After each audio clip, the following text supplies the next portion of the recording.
지혜 있는 자는 궁창의 빛과 같이 빛하지.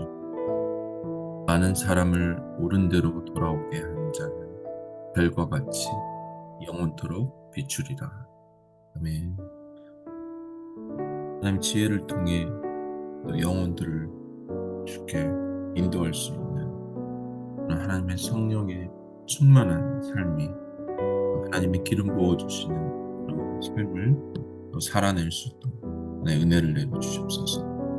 주님을 찬양하며 감사드리며 예수님의 이름으로 기도드렸습니다. 아멘. 오늘 하나님 말씀 잠언 22장 1절에서 16절 말씀입니다. 제22장. 많은 재물보다 명예를 택할 것이요 은이나 금보다 은총을 더욱 택할 것이니라. 가난한 자와 부한 자가 함께 살거니와 그 모두를 지으신 이는 여호와시니라. 슬기로운 자는 재앙을 보면 숨어 피하여도 어리석은 자는 나가다가 해를 받느니라. 겸손과 여호와를 경외함의 보상은 재물과 영광과 생명이니라. 패역한 자의 길에는 가시와 올무가 있거니와 영혼을 지키는 자는 이를 멀리하느니라. 마땅히 행할 길을 아이에게 가르치라. 그리하면 늙어도 그것을 떠나지 아니하리라. 부자는 가난한 자를 주관하고 빚진 자는 체주의 종이 되느니라. 악을 뿌리는 자는 재앙을 거두리니 그 분노의 기세가 쇠하리라. 선한 눈을 가진 자는 복을 받으리니 이는 양식을 가난한 자에게 줌이니라. 거만한 자를 쫓아내면 다툼이 쉬고 싸움과 수욕이 그치느니라. 마음의 정결을 사모하는 자의 입술에는 덕이 있으므로 임금이 그의 친구가 되느니라. 여호와의 눈은 지식 있는 사람을 지키시나 사악한 사람의 말은 패하게 하시느니라. 게으른 자는 말하기를 사자가 밖에 있은즉 내가 나가면 거리에서 찢기겠다 하느니라. 음녀의 입은 깊은 함정이라. 여호와의 노를 당한 자는 거기 빠지리라. 아이의 마음에는 미련한 것이 얽혔으나 징계하는 채찍이 이를 멀리 쫓아내리라. 이익을 얻으려고 가난한 자를 학대하는 자와 부자에게 주는 자는 가난하여질 뿐이니라.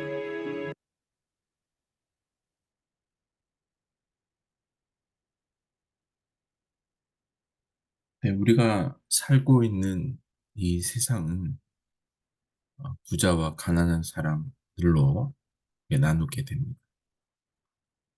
지금까지 잠언서는 청빈과 성실함을 통해 삶의 지혜를 말했다면 이제 부자와 가난한 자 모든 두 부류를 지으신 이가 2절에서 나오죠. 여호와 하나님이라는 것을 선포합니다. 잠언서에서는 부자는 불경건한 압제자로, 가난한 자는 보호받아야 할 존재로 등장하지만 오늘 본문은 부자와 가난한 자 모두 하나님의 보호를 받아야 하는 동등한 존재라는 것을 선언하고 있습니다. 우리는 재산의 정도를 가지고 사람을 차별하지만 하나님은 둘 다 존중을 받아야 할 존재라고, 사랑을 받아야 될 존재로 정하고 있습니다. 또 지혜를 얻을 때부터 가르쳐 여호와를 경외하는 삶을 살 수 있도록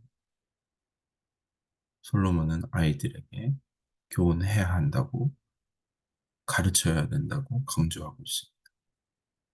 신앙은 하나님의 눈을 가지고 살아가는 것입니다. 세상의 부와 명예와 권세와 능력이 아닌 하나님의 말씀으로 을을 배우며 살아가야 하는 것입니다. 오늘 본문 후반절에서 우리가 경계해야 할 네 가지 부류의 사람들, 그리고 우리가 가까이 해야 하는 두 가지 부류, 종류의 사람들을 정리해주고 있습니다. 일단 경계해야 할 첫 번째 사람은 10절에 거만한 자입니다. 이 거만한 자는 가는 곳마다 분쟁을 일으켜 다툼을 일으키는 자이기 때문입니다. 또 두 번째 13절에 나오죠. 게으른 자입니다. 게으른 자는 무책임과 어리석음을 갖고 늘 자신을 합리화하며 진실되지 못한 삶을 살게 됩니다. 양치기 소년이 그렇게 살았죠. 거짓과 가장으로 사람의 위험에 빠뜨린 결국 자신 파멸입니다. 세 번째 부류는 바로 음녀입니다. 하나님과 친밀한 자는 자신 스스로 그분의 기뻐하는 것을 벗어나려고 하지 않습니다. 애를 쓰죠. 또한 하나님이 그 걸음을 반드시 인도해 주십니다. 따라서 음녀의 유혹에 사로잡힌 자는 이미 하나님께서 방치한 자임을 알 수 있습니다. 징계를 받았기 때문에 그런 음녀의 유혹을 받게 된다는 것이죠. 네 번째, 16절에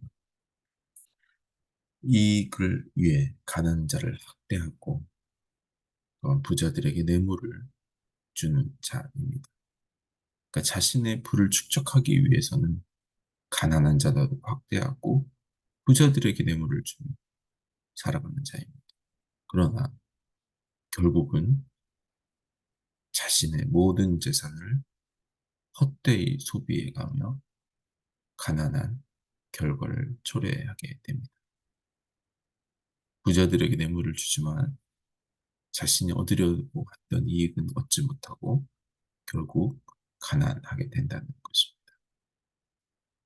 항상 지혜자는 항상 우리는 하나님의 정결한 마음을 사모하고 덕슬한 입을 가진 11절에 우리가 가까이 해야 하는 두 가지 부류 중에 첫 번째 사람입니다.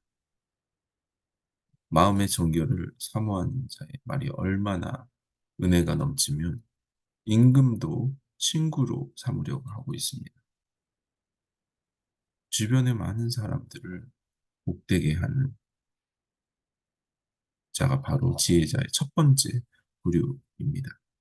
좋은 친구를 사귀는 것도 좋지만 우리가 좋은 그런 지혜자가 은혜로운 사람이 되어 주변의 많은 사람에게 복을 주게 되는 것이 아름다운 것이죠. 또 가까이 해야 되는 두 번째 사람이 12절, 15절에 나옵니다. 올바른 지식을 가진 자입니다. 그 지식을 가진 자는 자녀를 바르게 양육하게 됩니다. 지혜를 가진 자와 불성실한 자를 대조합니다. 명철과 올바르게 보는 눈을 가지고 있을 때 자식이 자식에게 양육을 올바르게 할 수 있기 때문에 언제나 하나님 앞에서 신실한 의인은 세상의 작은 이익 때문에 배신하는 그 불성실한 사람들과 대조가 됩니다.